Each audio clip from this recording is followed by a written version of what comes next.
ప్రేక్షకులకి ఆ లలితాంబిక అమ్మవారి యొక్క అనుగ్రహం పరిపూర్ణంగా కలగాలని మనస్ఫూర్తి కోరుకుంటూ మనం ఈరోజు చెప్పుకోబోయేటువంటి ద్వాదశ రాశి ఫలితాలు రాశి నుంచి కంటే కూడా లగ్నం నుంచి చూసుకోండి. లగ్నం తెలియని వారు రాశి నుంచి చూసుకోవచ్చు. ఇప్పుడున్నటువంటి ఈ ఏప్రిల్ మాసంలో ఉన్నటువంటి గ్రహస్థితి కనుక చూసుకున్నట్లయితే గురువు మేషంలోని, రాహు మీనంలోని, కేతువు కన్యారాశిలోని, అదేవిధంగా కుంభరాశిలో శని యొక్క సంచారం జరుగుతూ ఈ శనితో పాటు కుజుడు కూడా కలిసి ఉన్నాడు. కాబట్టి ఈ కుజుడు 24వ తేదీ నుంచి మారుతున్నాడు. సో శని కుజుల కలయిక కుంభంలో ఉంది. అలాగే రవి 14వ తేదీ వరకు, మనకి 14వ తేదీ నుంచి రవి మారుతున్నాడు మేషంలోకి, మీనంలో ఉండేటువంటి. అదేవిధంగా 25వ తేదీకి శుక్రుడు మారుతున్నాడు మేషరాశిలోకి. ఈ యొక్క క్రమంలో బుధుడితో కలిసి ఉన్నటువంటి గురువు ఇద్దరు కూడా, ఈ బుధుడు వక్రించుకుంటే మీన రాశిలోకి వెళ్తున్నాడు. కాబట్టి ఈ యొక్క గ్రహస్థితిని అనుసరించి ద్వాదశ రాశుల వారికి, అదేవిధంగా ద్వాదశ లగ్నాల వారికి ఏ విధంగా ఉందనేటువంటిది మనం తెలుసుకుందాం. మీన లగ్నము, మీన రాశి. మీనం వారికి కనుక చూసుకున్నట్లయితే రాశిలో శుక్రుడి యొక్క అస్తంగత్వము 12వ స్థానంలో, ఆ యొక్క శని కుజుల యొక్క కలయిక. లగ్నంలో రాహు ఉంటే సప్తమంలో కేతు ఉన్నాడు. ఇది ఏమిటి అంటే, ఈ బుధుడు 2వ స్థానంలో ఉండి వక్రించి ఎప్పుడైతే రాశిలోకి రివర్స్ అవుతున్నాడో ఇక్కడ ఇచ్చేటువంటి రిజల్ట్ పర్టికులర్గా గుర్తుపెట్టుకోండి. ఈ శని కుజులు కలయిక అనేటువంటిది ఈ రాశిలో ఉన్నటువంటి గురువుకి సంబంధించినటువంటి విషయం కానివ్వండి, అంటే ఈ రాశి నుంచి 2వ స్థానంలో ఉండేటువంటి గురువు యొక్క విషయం కానివ్వండి, ఈ రాశిలో ఉండేటువంటి రవి, రాహు, శుక్రుడు యొక్క సంబంధం కానివ్వండి, ఏం చెప్తున్నాయి అంటే సహజంగానే ఎలినాట్స్ నడుస్తుంది మీకు. కాకపోతే కొంత స్త్రీలతో కమ్యూనికేట్ చేసేటప్పుడు, షేర్ మార్కెటింగ్ రిలేటెడ్ సంబంధించిన విషయంలో ఎవరి మాటో విని మాత్రం మీరు ధనం పెట్టి ఇన్వెస్ట్మెంట్ ఇబ్బంది అవ్వకండి. క్రియేటివ్ ఫీల్డ్ వాళ్ళకి మళ్ళీ బాగుంటుంది. శుక్రుడు కంబస్ట్ అయినా కూడా అందులో ఎటువంటి ఇబ్బంది లేదు. ఫైనాన్షియల్గా కూడా మంచి గ్రోత్ ఉంది. ఏదైనా ప్రాపర్టీస్ తక్కువకి, మంచి ప్రాపర్టీ తక్కువకి మీరు కొనుగోలు చేయడం ఇటువంటివి కూడా చూపిస్తుంది. సంతానం కోసం చేసే ప్రయత్నం కూడా ఫలిస్తుంది. అలాగే రాజకీయ పరంగా కూడా బాగుంటుంది, అందులో ఎటువంటి సందేహం లేదు. కాకపోతే ఇక్కడ ఏంటంటే 7వ స్థానము, 12వ స్థానం ఒకటేసారి యాక్టివేట్ అవ్వకూడదు. అలా యాక్టివేట్ అయినప్పుడు ఏమవుతుంటుందంటే, ఇక్కడ సప్తమంలో కేతు ఉన్నాడు, 12వ స్థానంలో శని కుజులు ఉన్నారు. ఈ సప్తమ ద్వాదశ కారకులు ఎవరైతే ఉన్నారో ఇది గుర్తుపెట్టుకోండి. ఈ సప్తమము, వ్యయము ఈ స్థానాల్లో పర్టికులర్గా ఉన్నప్పుడు ఒకటే విషయం ఏంటంటే, కేతువు సప్తమంలో ఉన్నందుకు కొంచెం వివాహ నిర్ణయాలు, వివాహ సంబంధించిన విషయాల్లో కొంత జాగ్రత్త వహించాలి. పార్ట్నర్షిప్స్ విషయాల్లో కొంత జాగ్రత్త వహించాలి. ఆన్లైన్లో ఏదైనా, ఇప్పుడు చూడండి మనం సమాజంలో ఇప్పుడు ఇవాళ రేపు స్టేజ్ కాకుండా యూట్యూబ్లోనే ఏదైనా మాట్లాడుతూ ఉంటారు. ఇటువంటి విషయాల్లో కొంత జాగ్రత్తగా ఉండాలి, సామాజికమైనటువంటి విషయాల్లో. కాకపోతే ఉద్యోగ అవకాశాలు చక్కగా వస్తాయి, అందులో ఎటువంటి సందేహం లేదు. కాకపోతే ఏలినాటి శని నడుస్తుంది కాబట్టి 12వ స్థానంలో శని ఉన్నాడు కావున అక్కడ అదిగాక కుజుడు కూడా వచ్చి చేరాడు కాబట్టి లాంగ్ జర్నీస్ చేసేటప్పుడు, విదేశాలకు వెళ్ళేటప్పుడు, తండ్రి గారి ఆస్తికి సంబంధించిన విషయాల్లోని ఇన్వెస్ట్మెంట్స్ చేసేటప్పుడు, ప్రత్యేకంగా ఇన్వెస్ట్మెంట్ చేసేటప్పుడు చాలా జాగ్రత్తగా ఉండాలి.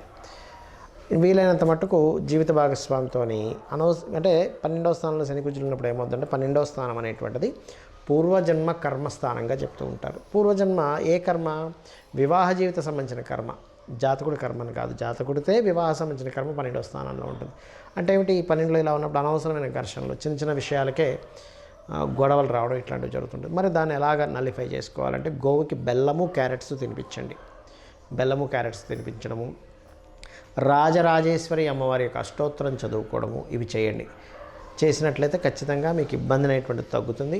మరియు మరొక విషయం ఏంటంటే, వీలైనంత మట్టుకు ఈ 12వ స్థానంలో ఈ గ్రహాలు ఉన్నప్పుడు తల్లికి కానీ తండ్రికి కానీ పాద నమస్కారం చేసుకోవడం, అంటే పాదాలకు నమస్కారం చేసుకోవడం ముఖ్యం. కొంతమందికి పాపం తల్లిదండ్రులు ఎర్లీ ఏజెస్లోనే గతించడం, అలాంటప్పుడు వాళ్ళ యొక్క పటానికి నమస్కరించుకోండి. 12వ స్థానంలో ఉన్నటువంటి దోషం పోవడం వల్ల మీరు చేసే ఇన్వెస్ట్మెంట్స్ చక్కగా కలిసి వస్తాయి. మీరు విదేశాలకు వెళ్ళాలనుకునే ప్రయత్నం ఫలిస్తుంది. అయితే విదేశాలకు వెళ్ళాలనే ప్రయత్నం చేసేటువంటి వారు మాత్రం రోజుకి 2 సార్లు హనుమాన్ చాలీసా చేయండి, అన్ని విధాలా బాగుంటుంది. ముఖ్యంగా మనకి నేను 2-3 నెలల నుంచి కూడా చెప్తూనే వస్తున్నాను, ఈ శని రాహుకి ఈ కుజ రవులు సంబంధాలు ఉన్నాయి. కాబట్టి దీనివల్ల కొన్ని డిఫరెంట్, అంటే కొంత లోకంలో గొడవలు కావచ్చు, బాంబు పేలడాలు లాంటివి కావచ్చు, యుద్ధాలు కావచ్చు, రాజుల మధ్యని డిఫరెంట్ ఇవి కావచ్చు పెరుగుతుంటాయని. అయితే ఈ నెల ఏప్రిల్ మాసంలో మరియు మనకు జనవరి ఫిబ్రవరి నుంచే స్టార్ట్ అయింది ఆ కాంబినేషన్. బట్ ఇంకా ఇప్పుడు శనికుజులు కూడా కలిసి ఉంటున్నారు. కాబట్టి పర్టికులర్గా మీరు ఏదైనా ఈవెంట్స్కి వెళ్ళినప్పుడు కానీ, లేకపోతే ఏదైనా ఒక వినోద సంబంధించిన ప్రదేశాల్లో తిరిగేటప్పుడు కానీ చాలా జాగ్రత్తగా ఉండండి. ఎందుకంటే కుంభరాశిలో శనికుజులు కలిసి ఉన్నారు. అన్ని రాశుల వారికి ఇది కేవలం ఈ లగ్నం వారి ఈ రాశి వారికి కాదు, యూనివర్సల్గా జరిగేటువంటి అంశం గురించి నేను మీకు చెప్తున్నాను. అదేవిధంగా ఇక్కడ మరొక విషయం ఏంటంటే, ఇప్పుడు మీరు అనుకోవచ్చామండి ఇలా ఉన్నప్పుడు ఖచ్చితంగా నాకు ప్రమాదం జరుగుతుందా, ఎక్కడికైనా వెళ్తే ఏదైనా ఇబ్బంది అవుతుందా?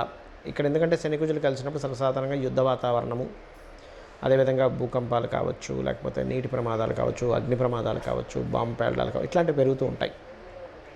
నాకు ఖచ్చితంగా దాంట్లో ఇరుక్కుంటానంటే ఒకటే గుర్తుపెట్టుకోండి, మీ జన్మజాతకంలో కనుక గండము అంటారు, అది నీటి గండము, అగ్నిగండము, ఎట్టైన ప్రదేశాల నుంచి కింద పడిపోయేటువంటివి కొన్ని ఉంటుంటాయి.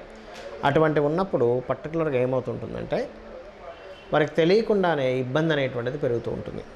కాబట్టి అలా ఉన్నవారికి మాత్రమే ఈ యొక్క గోచారం ఎఫెక్ట్ పెరుగుతుంది, కానీ మిగతా అందరికీ కూడా ఈ ఎఫెక్ట్ ఉంటుందని అనుకోకండి దయచేసి.